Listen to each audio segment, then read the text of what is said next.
Buenas tardes, tengan todas y todos ustedes. Es un placer, un honor, incluso desarrollar con ustedes este curso sobre teologías decoloniales o teologías del sur. Agradezco la invitación tan generosa y tan cordial y tan en sintonía que me ha hecho Israel Flores, el decano de la Facultad de Teología del SEUT, y voy a intentar comunicarme con ustedes de la manera más ágil y con capacidad para que luego puedan ustedes plantear las preguntas que consideren oportunas. Me ha parecido lo más razonable hacer una especie de autobiografía teológica en la que yo voy a exponerles en esta sesión de hoy las principales etapas de mi caminar, de mi itinerario por la teología, que es bastante coincidente, yo creo, con los itinerarios de otras teólogas y de otros teólogos de mi generación, desde nuestra formación tradicional, escolástica, pues hasta el paradigma de la teología decolonial. Van a ser 5 momentos que voy a exponer de una manera bastante rápida para llegar al destino que caracteriza o que constituye este curso. La primera etapa de mi formación teológica se corresponde con lo que llamaríamos, o hay que llamar, la teología escolástica, que de alguna manera responde a la definición que de teología diera un arzobispo anglicano, William Temple, arzobispo de Westminster, que participó en el Concilio Vaticano II y al terminar el concilio dio una rueda de prensa y habló de que este concilio fue obra fundamentalmente de los teólogos. Y un periodista le preguntó, ¿y qué es un teólogo, señor arzobispo? Y William Temple contestó, yo creo que con cierto sentido del humor británico, pero en realidad respondía a lo que era la teología neoescolástica. Dice, un teólogo es una persona muy sensata y sesuda, que pasa toda una vida encerrada entre libros, intentando dar respuestas exactísimas y precisas a preguntas que nadie se plantea. Yo creo que esta definición refleja muy bien un primer periodo de mi formación teológica, ¿no? ¿Por qué? Pues porque la mediación filosófica que utilizábamos era la filosofía griega, con una precisión nocional muy estricta, con palabras y nociones como esencia, sustancia, accidente. En la Trinidad, por ejemplo, las procesiones, las circunmisesiones. En realidad era un tomismo deformado, porque yo me atrevería a decir que se trataba del vinagre, del vino espumoso de la escolástica que desarrolló Tomás de Aquino en diálogo pues, con los filósofos medievales musulmanes, ¿no? Luego la mediación magisterial eran 2 concilios, el Concilio de Trento y el Concilio Vaticano I. Por eso cuando yo cuento que estudié en un seminario conciliar y la gente me dice qué suerte tuviste, creyendo que lo de conciliar se refería al Concilio Vaticano II, pero les digo no, se llamaba Seminario Conciliar de San José por el Concilio de Trento y responden riéndose, pero les digo, esa risa refleja lo anacrónico de aquel seminario. Luego, el acceso a la Biblia, pues era de una manera bastante literalista, lo que hoy llamaríamos fundamentalista, si bien estábamos iniciando ya el comienzo de los métodos histórico-críticos, pero de manera muy primeriza y, por supuesto, la categoría sobre la verdad de la Biblia era la inerrancia, lo cual planteaba serísimos problemas con la ciencia. Se trataba de una teología claramente apologética, que lo que buscaba de entrada era identificar los adversarios. Había un apartado en la metodología que decía adversarii en latín y de lo que se trataba era de defender la verdad de la fe frente a los enemigos. Era una teología cargada de anatemas y de antis, ¿no? Era antirreformista y porque pues estaba en contra de la tradición protestante, era antimoderna porque cuestionaba la modernidad europea, era antirrevolucionaria porque se oponía y se resistía a todas las grandes revoluciones sociales, políticas y económicas como el socialismo, el marxismo, el anarquismo, y luego era también anticientífica. ¿Por qué? Pues porque se oponía a las revoluciones científicas. Se trataba de una teología patriarcal y hecha solo por hombres y para hombres, y clerical, que tenía como objetivo reforzar el clericalismo y orientada precisamente a la función de los clérigos en aquel momento, que era el cuidado de las almas. ¿Cuál era el sujeto de esta teología? Pues no había seres humanos por ninguna parte. Los sujetos eran ángeles, arcángeles, querubines y serafines, seres superiores, seres espirituales carentes de cuerpo. Y finalmente, la imagen de iglesia. Pues se trataba de la iglesia de cristiandad como una única forma de realizar el cristianismo y que tenía un carácter claramente excluyente, reflejada en aquella afirmación que se repetía desde siglos y siglos de Cipriano de África: fuera de la iglesia no hay salvación. Tengo que decir que esta etapa corresponde a una primera parte de mi formación teológica que enseguida fue superada. La segunda etapa sería la teología moderna, que supone un cambio de paradigma importante, ¿no? El horizonte era bien diferente. Se trataba de establecer un diálogo entre fe y razón, entre cristianismo y modernidad, y el principal desafío pues era dar razón de la verdad de la fe en medio de la secularización y responder a la pregunta cómo hacer creíble la fe en Dios y en Cristo al hombre moderno, al hombre digo, al varón, persona ilustrada, propietaria, satisfecha y desde el punto de vista afectivo-sexual, heterosexual. No cabía otra orientación afectivo-sexual como caben ahora mismo. La mediación magisterial de esa teología pues era el Concilio Vaticano II, que inició el diálogo con la modernidad, se ubicó en el mundo moderno y sobre todo defendió el cambio y la reforma en la Iglesia. Y también tímidamente nos acercábamos al magisterio de los congresos y de los encuentros del Consejo Mundial de Iglesias, que yo creo que a partir de 1966 me resultaron tan enriquecedores o más como aparece en mis textos que el Concilio Vaticano II. Y luego, claro, la teología operaba con una mediación filosófica, ¿no? ¿Y cuál era esta?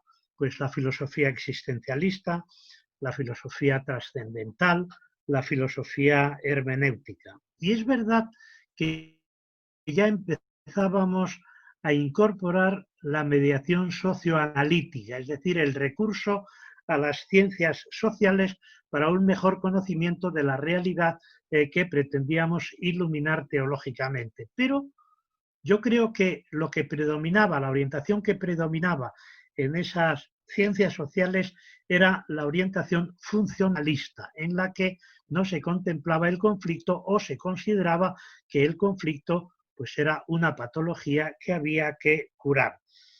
La mediación hermenéutica ciertamente era muy distinta de la teología neoescolástica, porque ya empezamos a trabajar con los métodos histórico-críticos en la línea de Bullmann, ya incorporados por el Concilio Vaticano II. Pero, curiosamente, había una insensibilidad que yo he percibido posteriormente. En ese momento no, porque estaba tan cómodamente instalado en esa modernidad que no era sensible a los problemas de la justicia, de las desigualdades sociales, de norte y sur, etcétera, etcétera. Luego, por lo que se refiere al tipo de sujeto, pues era una teología claramente patriarcal. La teología era cosa de hombres, ¿no? Y finalmente, creo que las tendencias en que se desarrollaba esta teología moderna, pues era la que incorporaba nuevos temas, pero no un nuevo método de hacer teología. La teología de la secularización, la de las realidades temporales, la del progreso, la de la paz, la del trabajo, la de la técnica, etcétera, etcétera. Pero nos encontrábamos dentro del paradigma, dentro del paradigma tradicional. Si bien es verdad que había un intento y bastante aceptable de diálogo con la cultura moderna, pero por supuesto no había presencia del tercer mundo, ni siquiera se planteaba, no había presencia del conflicto entre norte y sur. El tercer paradigma en el que ya me ubiqué relativamente pronto, a principios de la década de los 80, quizá finales de los 70, es el paradigma de la teología de la liberación. Y ahí es donde ya se produce un verdadero cambio, una verdadera revolución metodológica. Ellos, los teólogos y teólogas de la liberación, la definen como nueva manera de hacer teología y yo creo que ciertamente la nueva manera y la revolución es en el método y no solamente en los contenidos, ¿no?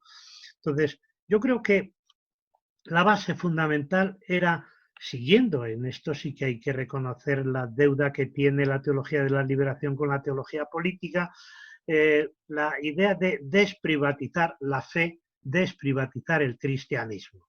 Es decir, la fe es una experiencia personal, el sujeto de la fe es el yo, pero la experiencia personal tiene sus dimensiones y sus traducciones políticas, sociales y económicas, y el sujeto, que es el yo, es un yo como hermano y no el yo individualista de la modernidad.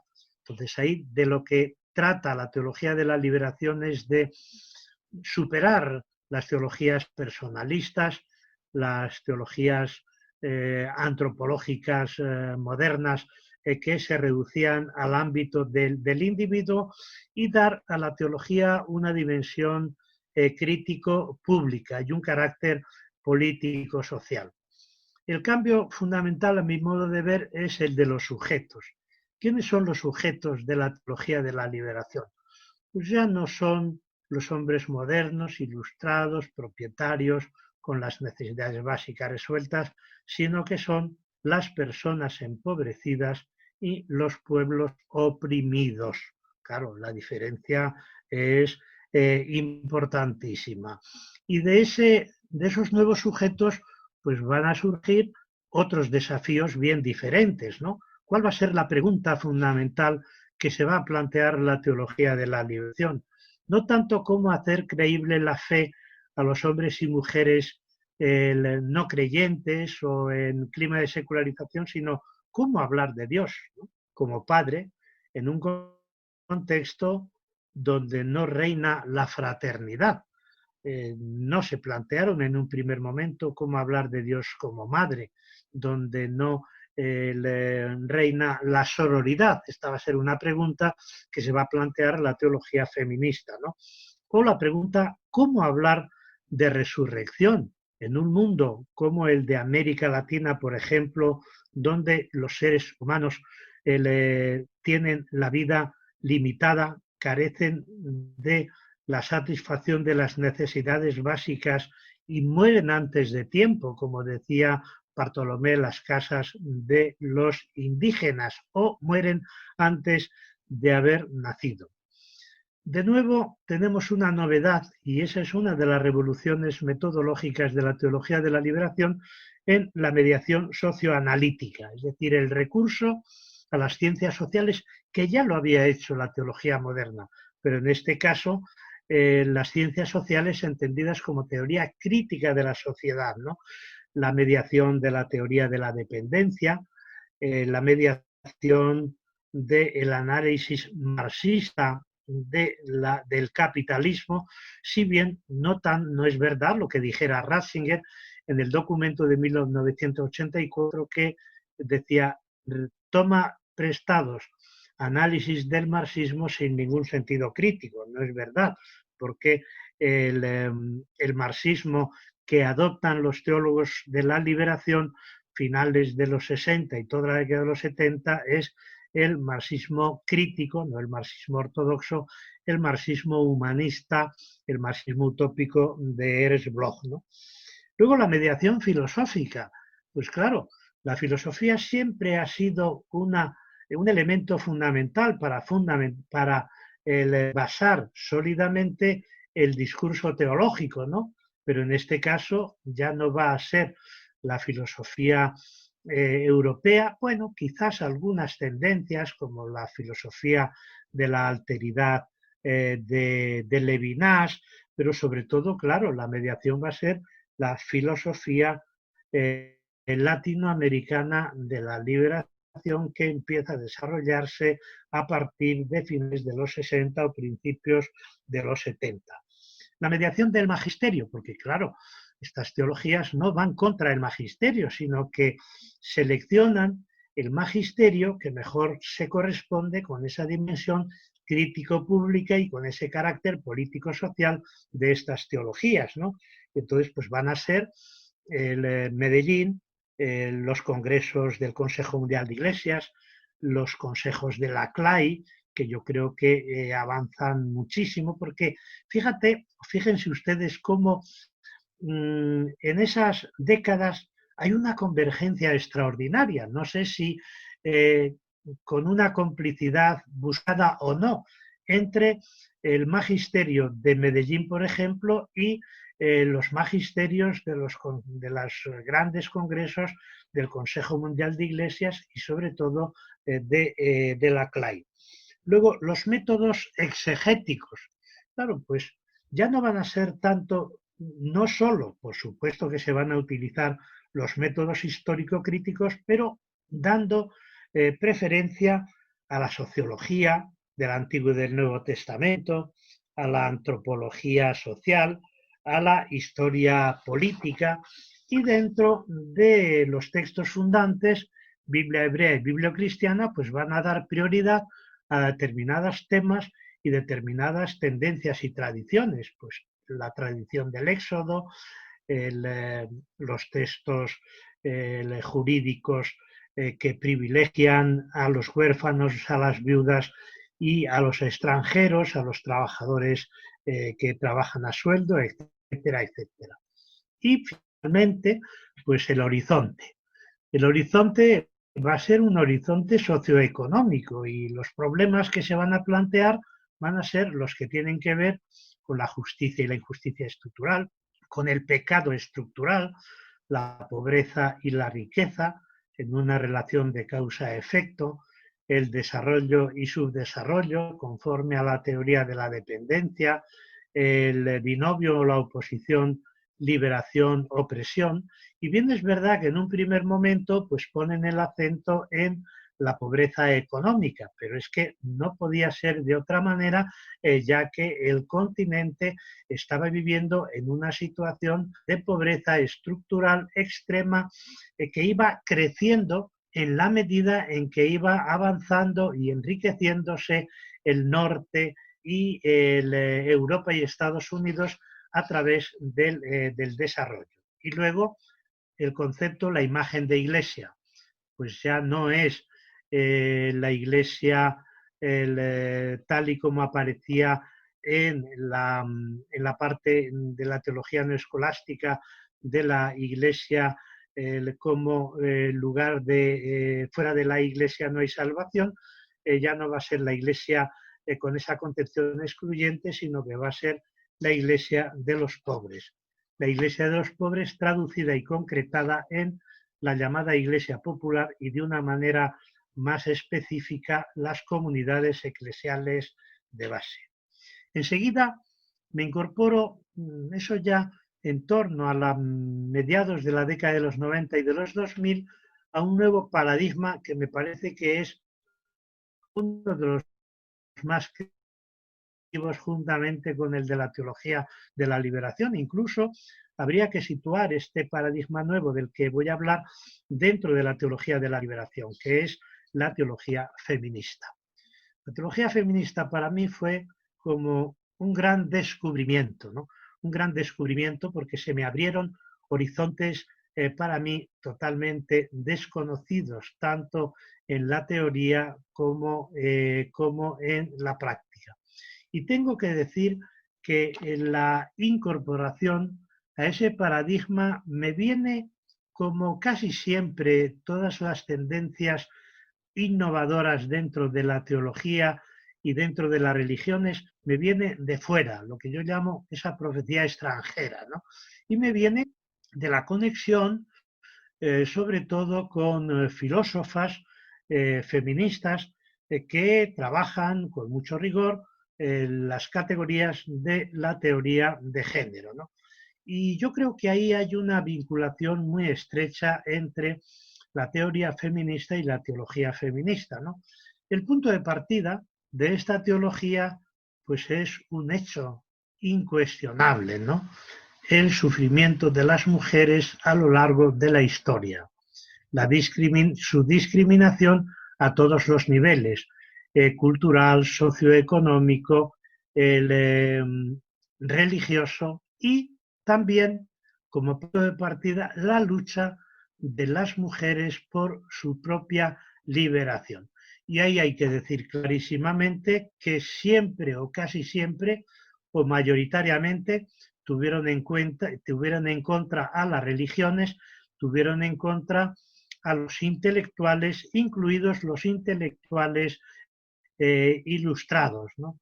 Por tanto, podríamos decir que las religiones y el pensamiento occidental, casi siempre con algunas excepciones, se han llevado muy mal con las mujeres.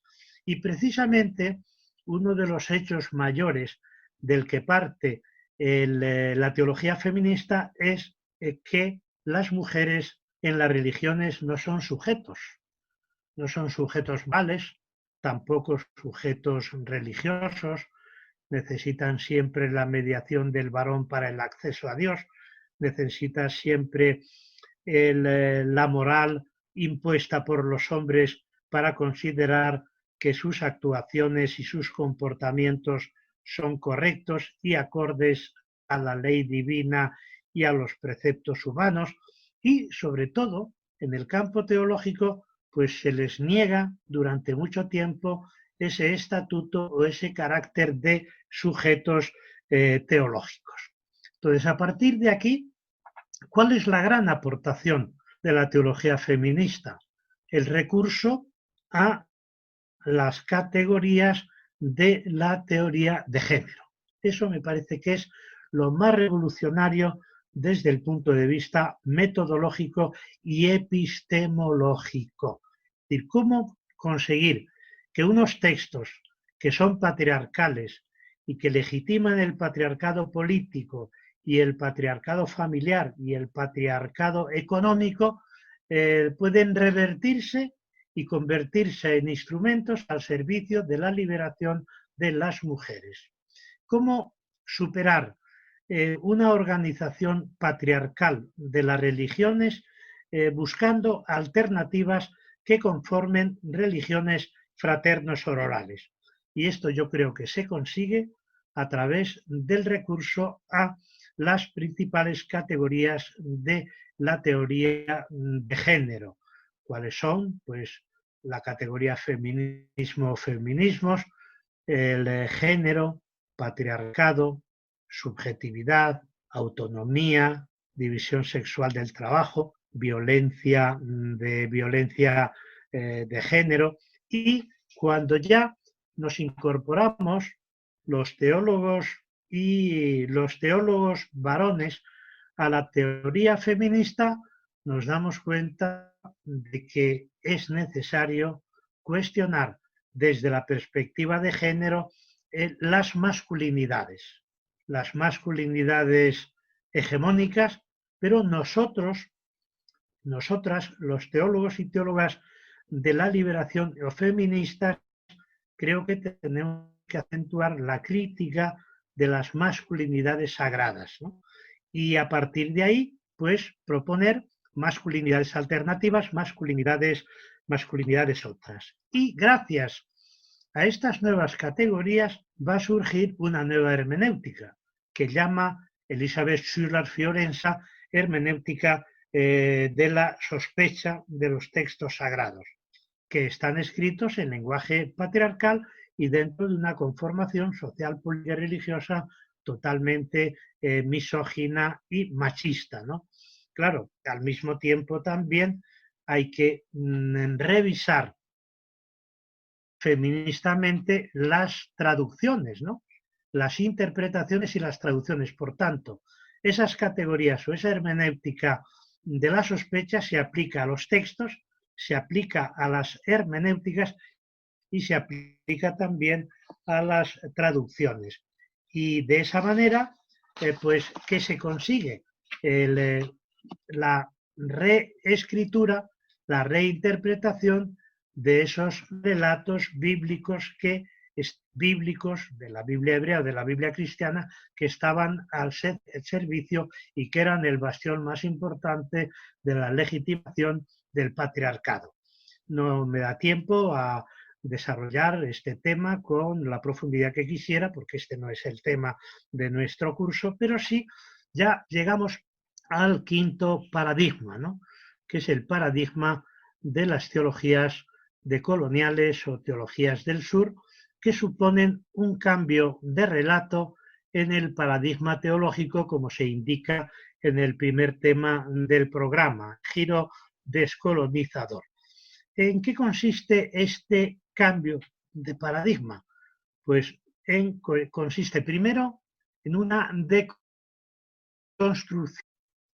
Se trata de cuestionar el eurocentrismo como marco cultural y religioso en el que se han ubicado las diferentes teologías, incluso parte de algunas teologías de la liberación en el primer momento. Como veremos cuando lleguemos a ese tema, las teologías de la liberación tienen desde el principio un fuerte componente donial, porque incluso van a criticar dos de las más importantes teologías europeas que yo creo que están en la base en cuanto a su dimensión crítico-pública del cristianismo, en la base de la teología de la liberación, como son la teología política de Metz y la teología de la esperanza de Moltmann, ¿no? Pero lo primero que hay que decir es eso, que las teologías decoloniales comienzan por un acto de deconstrucción, de construcción del eurocentrismo, que hasta ese momento y hasta llegar a las teologías de la liberación, pues se consideraba que era el humus cultural donde se podía desarrollar una teología y una manera de ser persona religiosa o de ser cristiano, ¿no? Y sobre todo, pues es la crítica de lo que llama Grossfogel el racismo epistemológico. Racismo epistemológico, o si queréis, o si quieren ustedes, el racismo teológico. Por otra parte, es una teología que intenta responder a los desafíos que vive hoy la humanidad. Es una teología que llamamos del sur global, ¿no? ¿Y cuáles son esos grandes desafíos?